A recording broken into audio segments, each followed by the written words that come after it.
Okay, and welcome back. Students taking Math for Business and Finance and Math Applications, and we are working on the summary practice test for Chapter 18, and we're on problem number 2. Okay, so it says here, Lee Company allocates overhead expenses to all departments. So immediately I'm starting to think about distribution of overhead expenses just by reading those words, okay? On the basis of floor space, square feet, occupied by each department. And again, as you can see, this data is presented in a paragraph format. Put it into a format that makes sense to you. Okay, so you rearrange the information. Right. Total over expense for the recent year were 200,000. Okay, so Department A occupied 8,000 square feet. Department B occupied 20,000 square feet. C, 7,000 square feet. Okay, so what was the overhead allocated to Department C? And your calculations round to the nearest whole percent. So I don't really, since they're only asking me about C, I don't need to do A and B. I could just do C, but I'm going to do just C to answer the question, and then go back and do A and B just to show the relationships. Okay. So what we have to come up with is our cost ratio, right? Our ratio here for each department so that we know how much to allocate against each department. And in order to do that, we have to have a total, which is 35,000. Okay. And now we have to calculate the ratio. So if all we need to know is Department C, all right, all I need to do is just take the 7,000 and divide it by the 35,000, which is the ratio, right, which gives me 0.2, right? And if I take, since it's 0.2 or 20%, since my total expenses were 200,000, I multiply that by the 0.2, and I get 40,000 to be allocated against. Right, so this here is 0.2, and so the expense to be allocated is 40,000. Okay. Right. So that's the answer to the question. All right. Now, yeah, that's all well and good, but how do I know it's right? Okay. Well, that's why I'm going to go back and I'm going to do A and B here. Okay. Because why? When I add up all of my ratios, they should come out to 1. And when I add up all of my expenses, it should come up to the 200,000. Okay. So if I have 8,000 and it's also good practice, but notice it's just the math. If I 8,000 divided by 35,000, so I end up with 0.229, which I'm rounding here. Okay, so if I'm rounding to the nearest percent, I'm going to make it 0.23. I'm going to round up. So 0.23 is that ratio. If I take 200,000 times 0.23, that gives me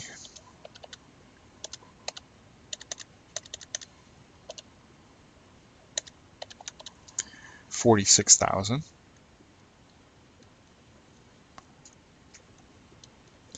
Now, I could be tempted to just do the math right, to subtract, add and subtract here real easy, okay? In order to kind of like fill in this chart, fill in this table or whatever, fill in this data, okay? I could take the 0.23 and add it to the 0.20, which gives me 0.43, right? And subtract it from 1 and get 57 as my ratio for B, okay? And I could do the same thing for my expenses. I could take 40,000 plus the 46,000 and have 86,000, and subtract that from 200,000 and get what 114,000 as the amount to be allocated against B. But I don't want to do that because I still don't know if my numbers are accurate. Okay, I am better off by taking the 20,000 and dividing it by the 35,000, which was what we did before. Okay, so if I take 20 divided by 35, 20 divided by 35, I end up with the 0.57%, which is what we have here. Okay, so I know that number is right. Okay, and then of course if I take my 200,000 and I multiply it by 0.57, I end up with the 114,000. So I know that number's right. Okay, but yeah, I'm saying I know those numbers are right, but remember, I don't want to do it this way. Okay, I want to do it this way. All right, I want to do it this way, so because my double check is in doing the math down here. When I add 0.23, 0.57, and 0.20, I come up with my 1. Okay, so I know that's right. Then when I plug in the 114 here and doing it in this fashion, okay, now I add up the math here and it comes out to 200,000. So I know that my calculations were all correct, and I know that my calculation for C is right. So if if you're doing a test problem, or even in the real world, but in the test, in the real world you do it wrong, heads roll, right? But in a test, you're going you want to make sure that you're getting it right. If you do it this way, and you understand the process, you're just double checking your math, and that's how you go about that, so that you know that you've done it right. Okay.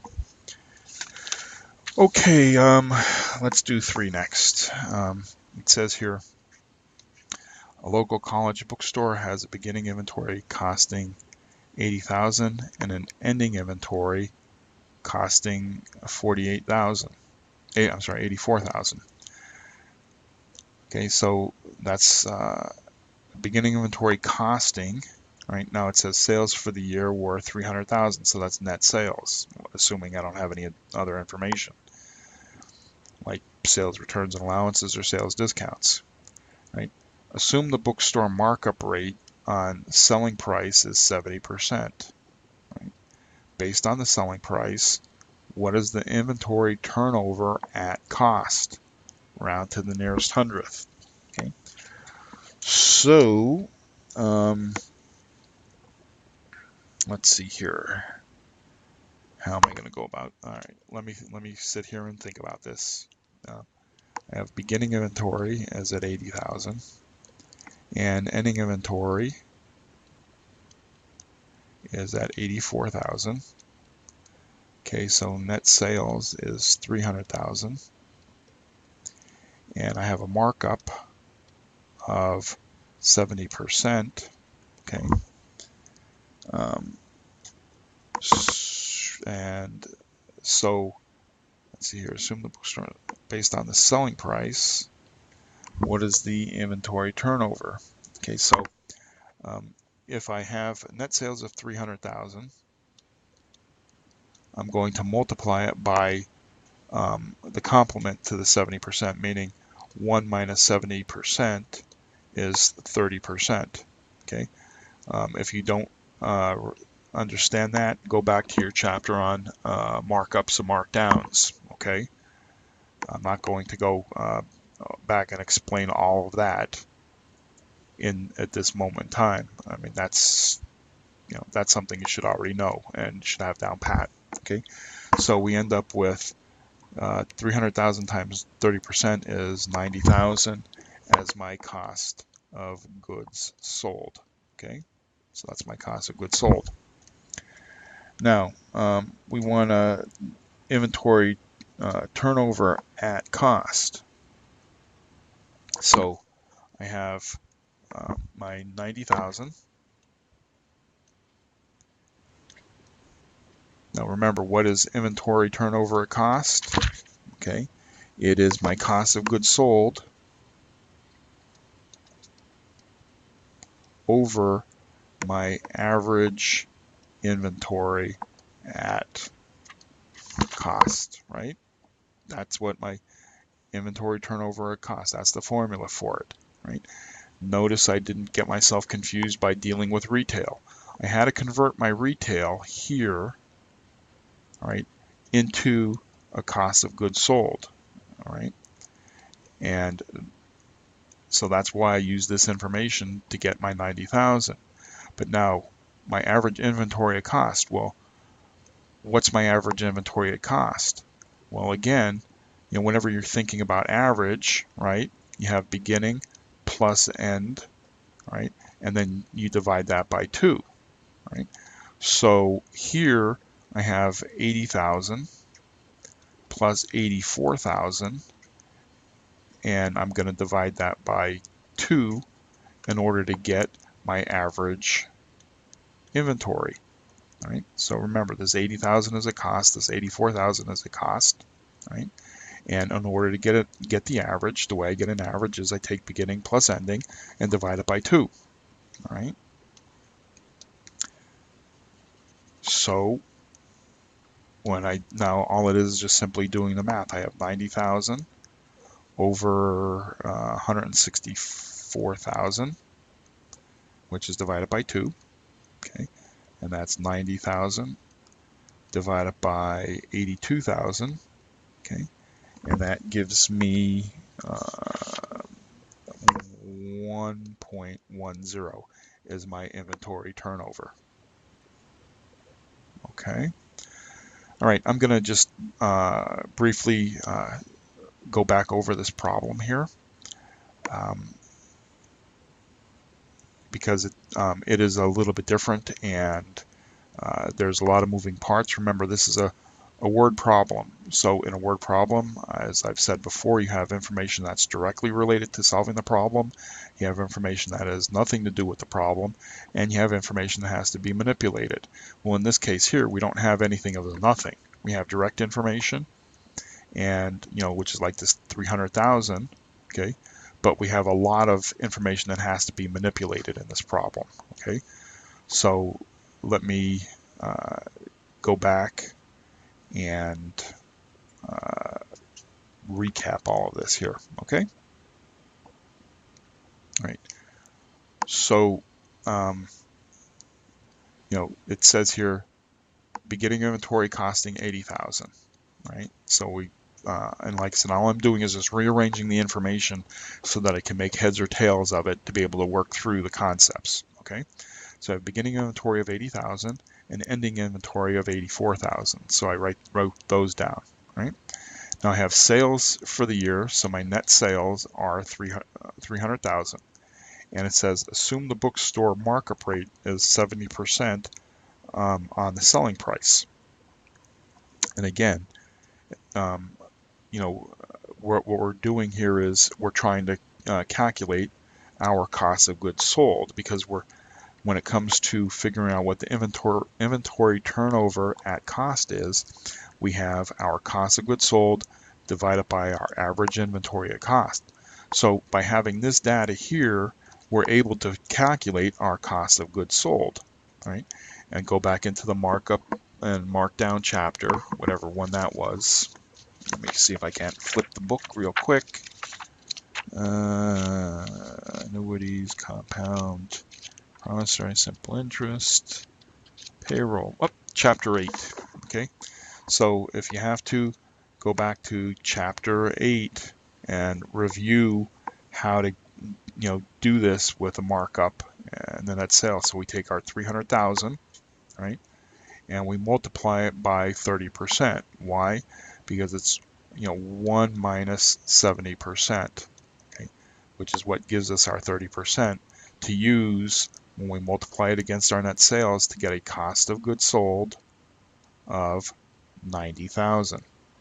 Again, go back into chapter 8 and review that if you have to. Okay. So now that we know what our cost of goods sold is, we're able to work through our inventory turnover ratio. So we put our cost of goods sold into the numerator, However, we need an average inventory at cost. Well, how do we get an average, right? Well, the average is basically a beginning plus an ending, and we divide it by 2, right? And um, that's where this information comes in. We have a beginning inventory of 80,000 and an ending inventory of 84. So beginning plus ending divided by 2. And now that we have our formula and everything plugged into its right place, all it is just simply doing the math. Our 90,000 stays in the numerator, but we have to work the denominator first. So 80 plus 84 is 164, and we divide that by 2, which gives us 82,000 here. We carried our 90,000 in the numerator, and so 90,000 divided by 82,000 gives us an inventory turnover of 1.1. Okay.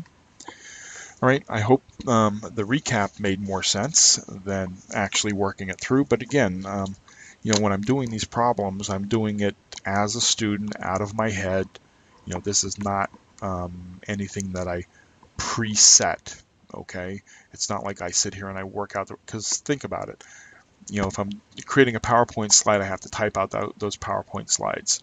And then if I have to work through the problems so that I know what to present, that's an extra step. I mean, this video right now is 16 minutes long, so I'd end up working the problem and redoing the video, so it would take me another 15 minutes.